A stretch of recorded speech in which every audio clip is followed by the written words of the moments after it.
no livro de Apocalipse, capítulo 1, verso 1. Verso 1 e verso 2 também.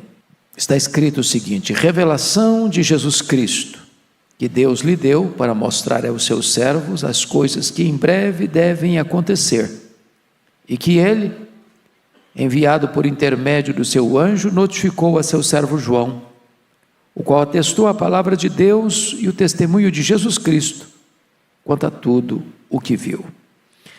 Irmãos, hoje eu não vou pregar um sermão, hoje eu vou dar um estudo, uma espécie de aula. Meu propósito hoje é conversar com vocês sobre este último livro da Bíblia, fazer uma espécie de esboço, uma visão panorâmica. Este livro tem sido um livro temido por alguns.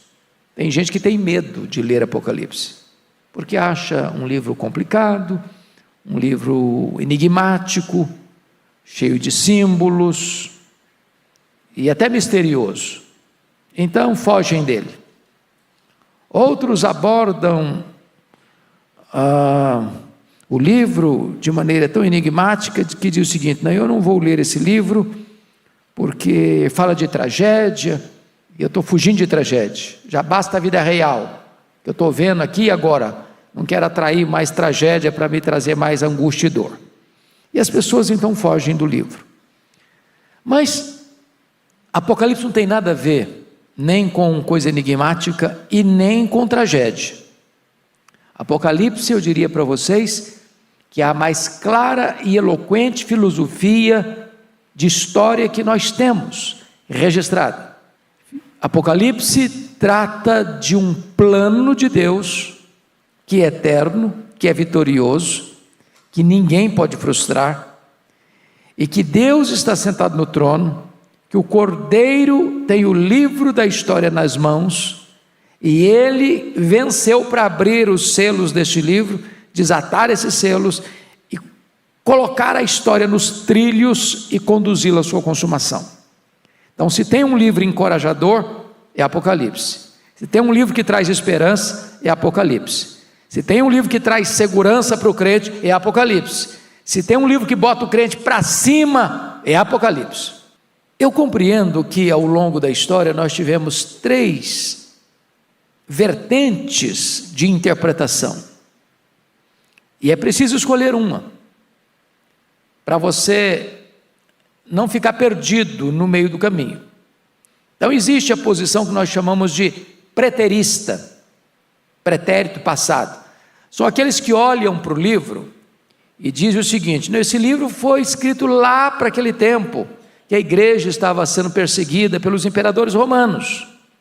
Então você tem o relato de muitos imperadores romanos: Júlio César, César Augusto, Tibério César, Calígula, Cláudio, Nero, Tito Flávio, Domiciano, Galba.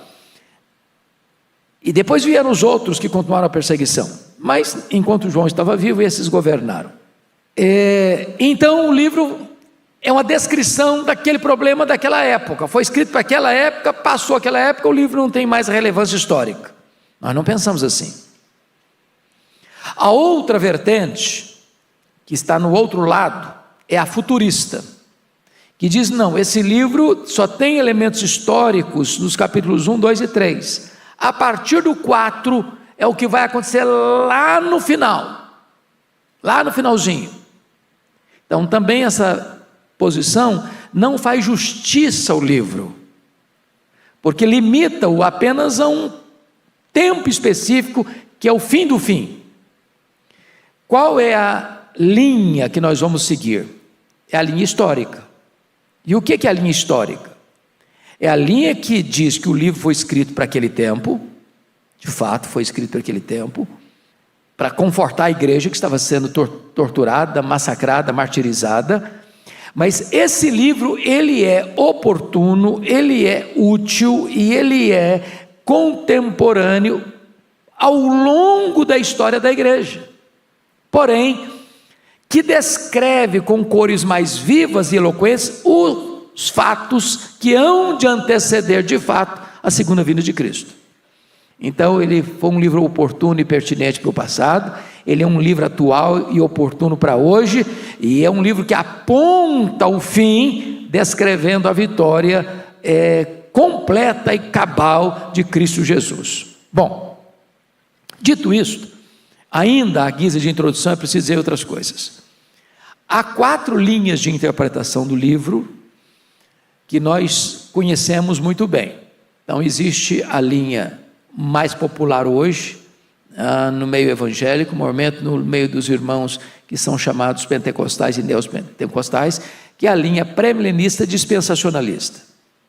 Esta linha vem de John Nelson Darby, um inglês que nasceu em 1800, e ela vem se tornando muito popular nos nossos dias, maiormente por causa das obras de Hal Lindsey, Chamada da Meia-Noite, de Vim Malgo,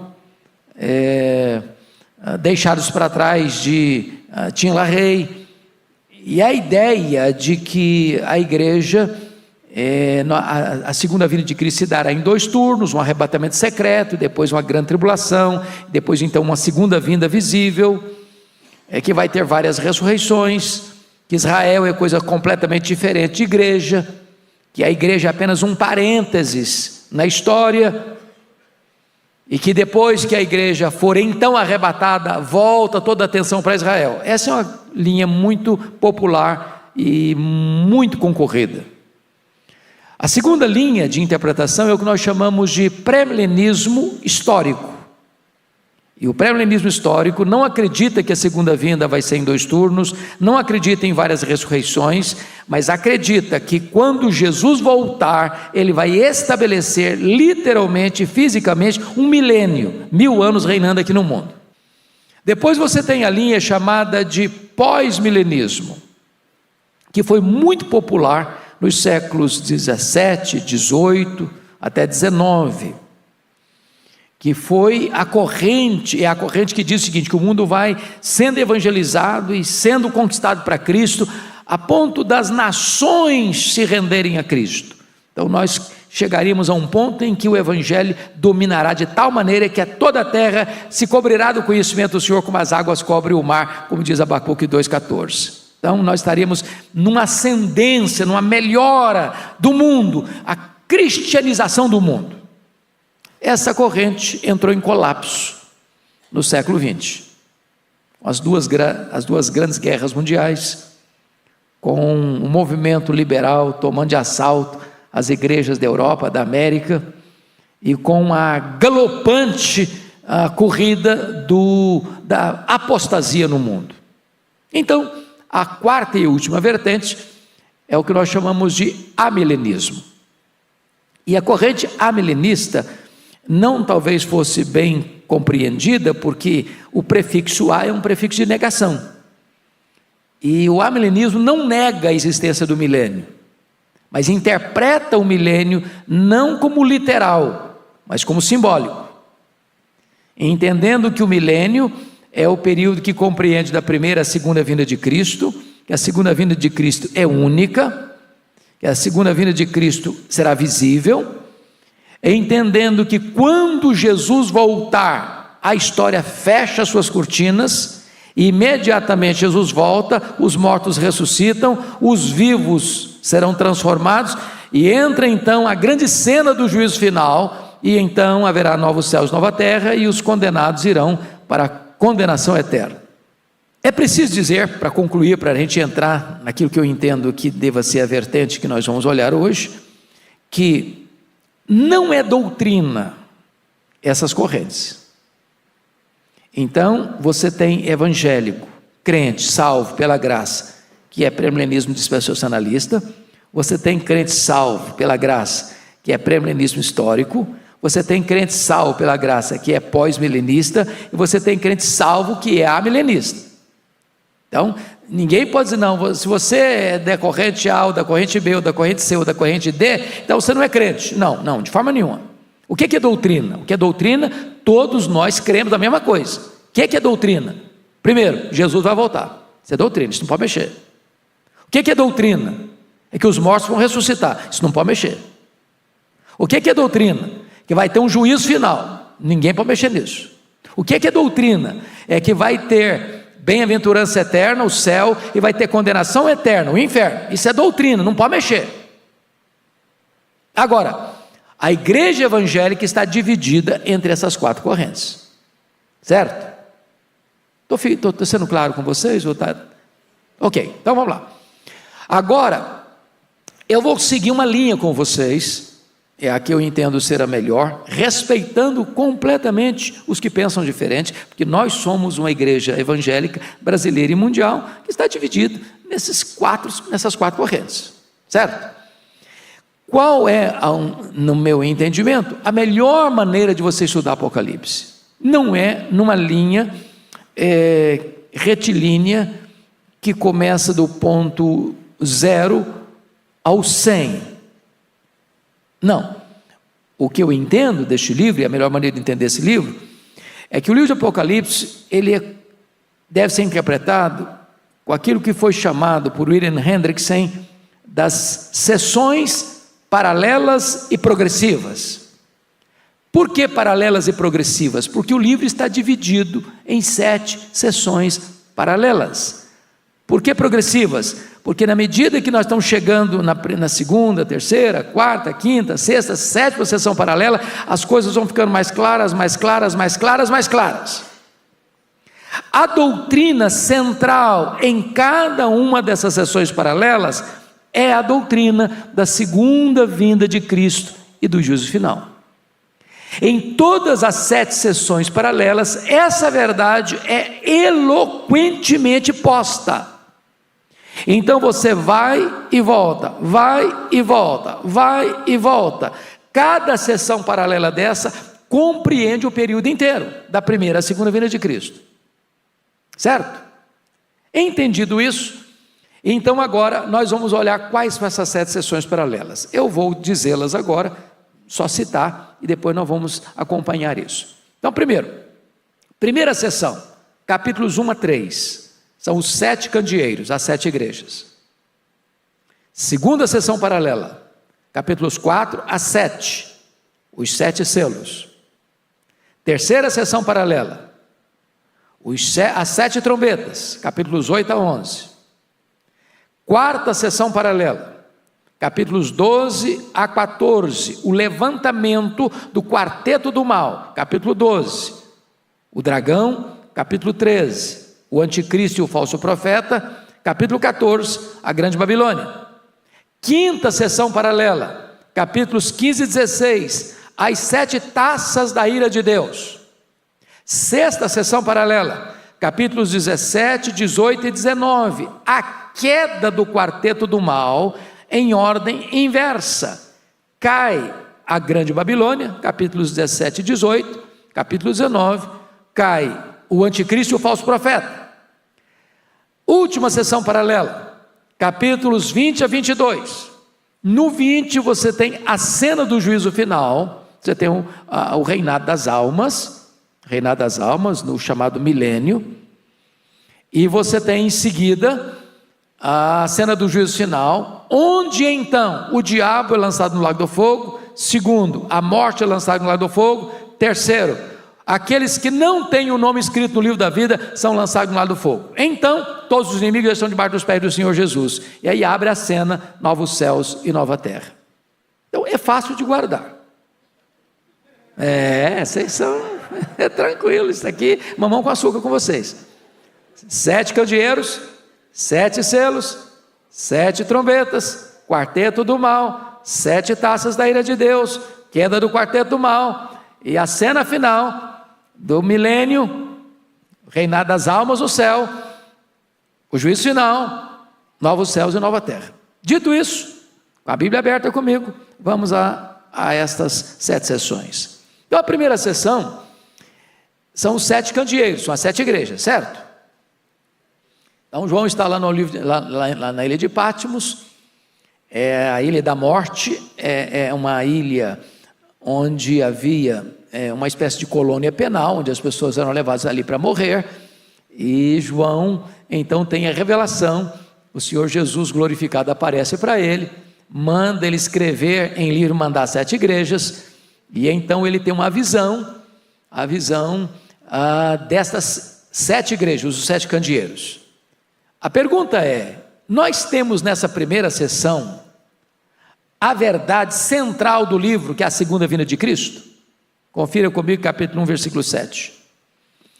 Eis que vem com as nuvens, e todo o olho o verá, até quantos o traspassaram, e todas as tribos da terra se lamentarão sobre ele, certamente. Amém.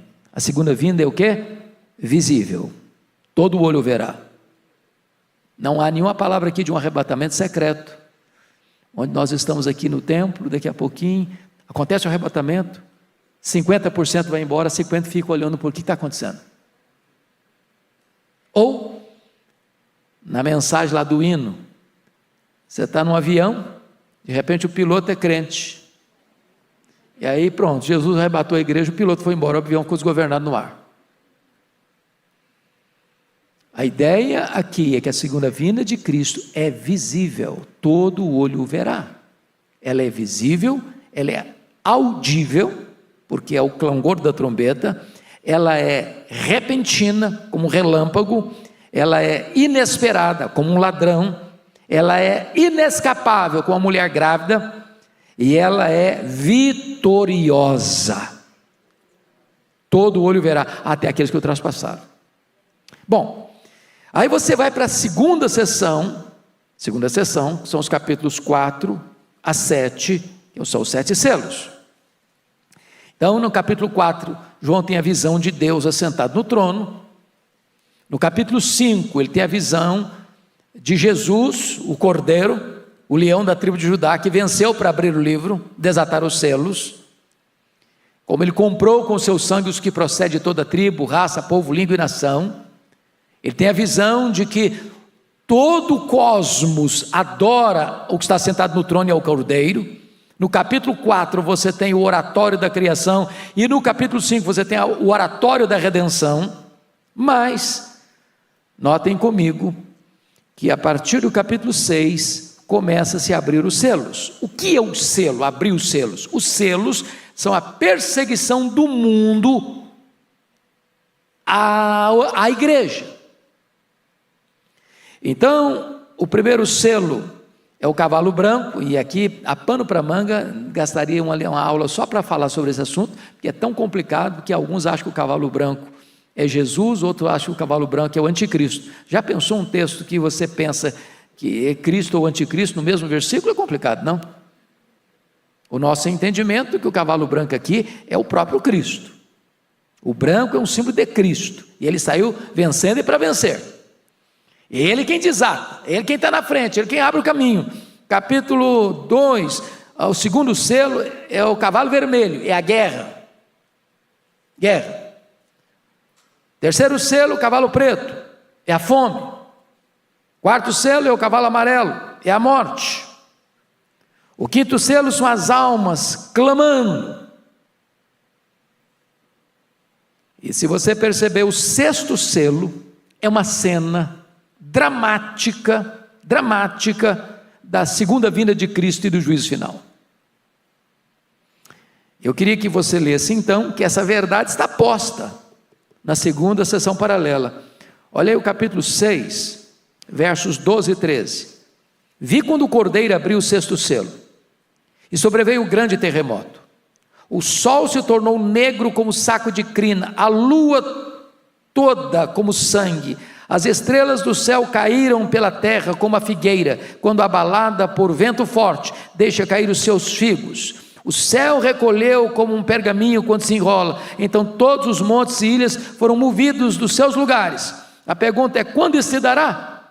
Mateus 24, 29 a 31, esse fato se dará na segunda vinda de Cristo. Está lá. Quer ler?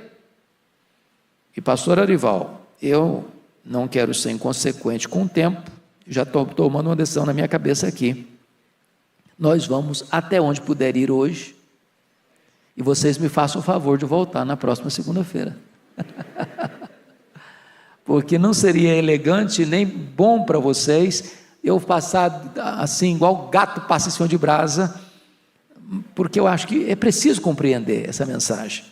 Então confira comigo lá, capítulo 24, o que vai acontecer. Exatamente a mesma descrição, verso 29. Logo em seguida a tribulação daqueles dias, o sol escurecerá, a lua não dará a sua claridade, as estrelas cairão do firmamento, os poderes do céu serão abalados, e então aparecerá no céu o sinal do Filho do Homem. Então, quando é que essa cena descrita aqui vai acontecer? Na segunda vinda. Está claro, claramente posto. Mas vamos ver ainda dentro dessa sessão a outra cena da segunda vinda, capítulo 7, versos 16 e 17. Veja aí comigo. Jamais terão fome, nunca mais terão sede, não cairá sobre eles o sol, nem um ardor algum, pois o cordeiro que se encontra no meio do trono as apacentará e as guiará para as fontes da água da vida, e Deus lhes enxugará dos olhos toda lágrima. Pergunta, quando vai acontecer isso? Na segunda vinda de Cristo. Quando Ele voltar, quando houver novos céus e nova terra, é então que Deus enxugará dos nossos olhos toda lágrima. Preste atenção em vocês então, que na segunda sessão paralela dos 7 selos, mais uma vez é posta a verdade central do livro. Qual é? A segunda vinda de Cristo para o grande dia do juízo. Então vamos guardar isso. Os selos representam a perseguição do mundo à igreja. Guerras, fome, morte, a igreja sendo perseguida, e então vem Jesus e exerce o seu juízo sobre o mundo, julga o mundo e livra o seu povo. Vamos à terceira sessão paralela, que é capítulos 8 a 11. E a terceira sessão paralela são as 7 trombetas. Trombeta é um instrumento não só de música, mas de aviso, de alerta, onde os guardas ficavam em cima dos muros, e quando via a chegada de um inimigo, de um perigo, de uma ameaça, tocava a trombeta, o povo era alertado. O que representa isso? As 7 trombetas, vocês vão perceber, se os selos foram a perseguição do mundo à igreja, as 7 trombetas são o juízo parcial de Deus a este mundo que perseguiu a igreja. Preste atenção na palavra parcial, porque você vai ver um terço. Por quê? Porque quando Deus traz o juízo, Ele está alertando os povos, os homens, para se voltarem para Ele. Ou seja, Deus nunca mandou um juízo sem antes alertar. Deus não pega ninguém de surpresa, não fomos alertados e chegou o juiz. Não, Deus manda o alerta, Deus toca a trombeta, diz: olha, vai acontecer, se arrependa, é tempo ainda. Então vamos ver. As trombetas vão cair, preste atenção nisso. Na primeira trombeta é atingida a terra, a segunda trombeta atinge o mar, a terceira trombeta atinge os rios, a quarta trombeta atinge o sol, a lua e as estrelas, ou seja, os astros. A quinta trombeta atinge os homens. Agora vamos entender uma coisa aqui, irmãos. Às vezes nós atribuímos as coisas a fenômenos apenas naturais. Então preste atenção: terremotos, 1/3 da terra atingido. O mar, 1/3 atingido. Os rios, 1/3 atingido. Sol, lua, estrelas, 1/3 atingido. Às vezes você olha o terremoto, deu um terremoto tal, maremoto, fenômenos dos astros, secas severas, aquecimento do planeta, fatos que você olha e diz: não tem nada a ver. São trombetas de Deus. Trombetas de Deus. E Deus está alertando a humanidade: volte para mim, volte para mim, volte para mim. Quando você vê a quinta trombeta, João tem a visão de um poço, né? É o poço do abismo, e ele vê uma estrela caída do céu na terra, E dada a essa estrela caída na terra, que é o diabo, a chave do poço. E que é impressionante, porque esse poço, de onde saem os gafanhotos, que na verdade não são gafanhotos, são demônios. Tem cara de homem, tem cabelo de mulher, tem dente de leão, tem cauda de escorpião. E esses demônios foram enviados não para destruir a vegetação, mas para atormentar os homens. Os homens não vão morrer, eles vão ser atormentados. E é muito curioso isso, porque a descrição que ele faz, o livro de Apocalipse é um livro simbólico, não dá para você desenhar isso. Se você for botar um desenho assim, cabeça de homem, aliás, não é isso não, aspectos dos gafanhotos era semelhante a cavalos preparados para a peleja na sua cabeça. Então, cabeça de cavalo, rosto de homem, cabelo de mulher, dente de leão, couraça de ferro, cauda como escorpião. Bota isso num desenho, só vira um bicho muito esquisito, né? Mas essa não é a ideia. A ideia é que esses demônios, esses seres malignos que saem desse abismo, eles têm todas essas características. Que características? Rosto de homem, inteligência. Cabelo de mulher, dentro dos cultos pagãos da época, sedução sexual. Dente de leão, destruição. Couraça de ferro, eles são irresistíveis. Qual o papel deles? Atormentar os homens. Vocês acham que nós vivemos numa população mundial atormentada? Desesperada? Vazia existencial? Angústia? Ansiedade, medo, depressão, confusão mental, perturbação de toda ordem? Agora, se você perceber a sexta trombeta, é pior ainda. É pior ainda. Porque agora, versículo 15 do capítulo 9, diz que foi dado ordem para que matassem a terça parte dos homens. Agora é morte, não é só tormento.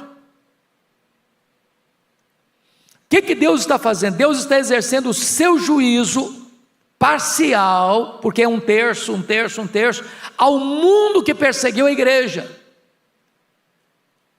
Então aqueles que atacam a igreja não ficarão impunes, já aqui, pelo menos parcialmente. E desta maneira então, você pode fazer agora a pergunta: temos nesses capítulos das 7 trombetas,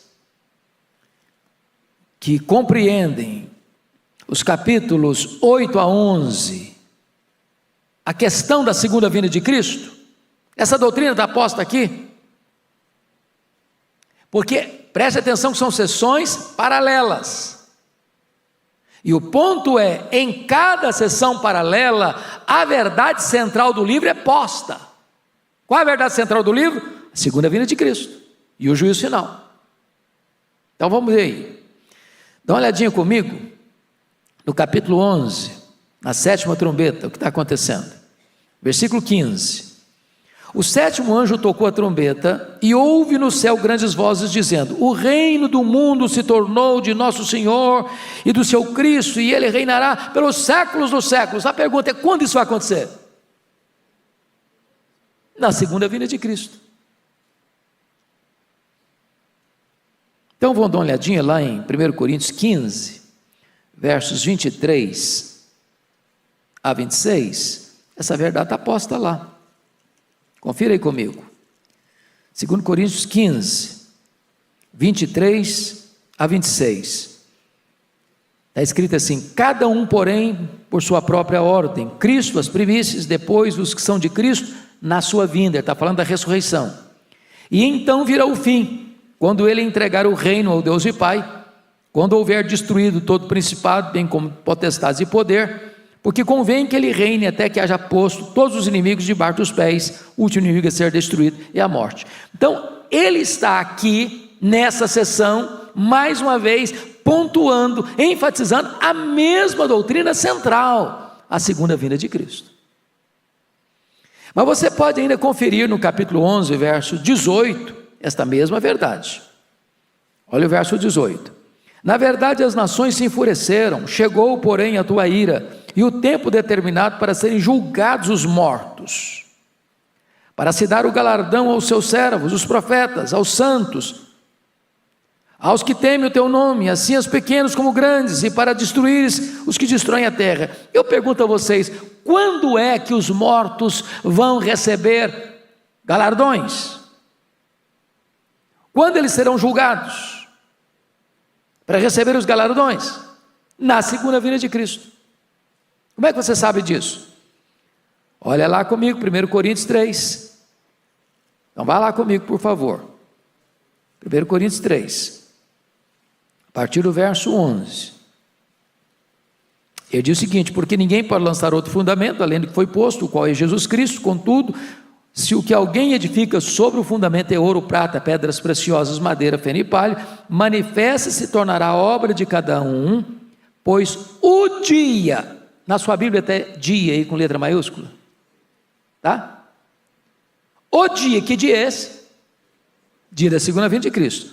Pois o dia demonstrará, porque está sendo revelada pelo fogo, e qual seja a obra de cada um, o próprio fogo aprovará. Veja você no verso 15: se a obra de alguém se queimar, sofrerá ele dano, mas esse mesmo será salvo, todavia, como que através do fogo. Então, o versículo 14 diz: se permanecer a obra de alguém que sobre o fundamento edificou, esse receberá galardão. Então, essa cena aqui do capítulo 11 de Apocalipse está acontecendo na segunda vinda de Cristo.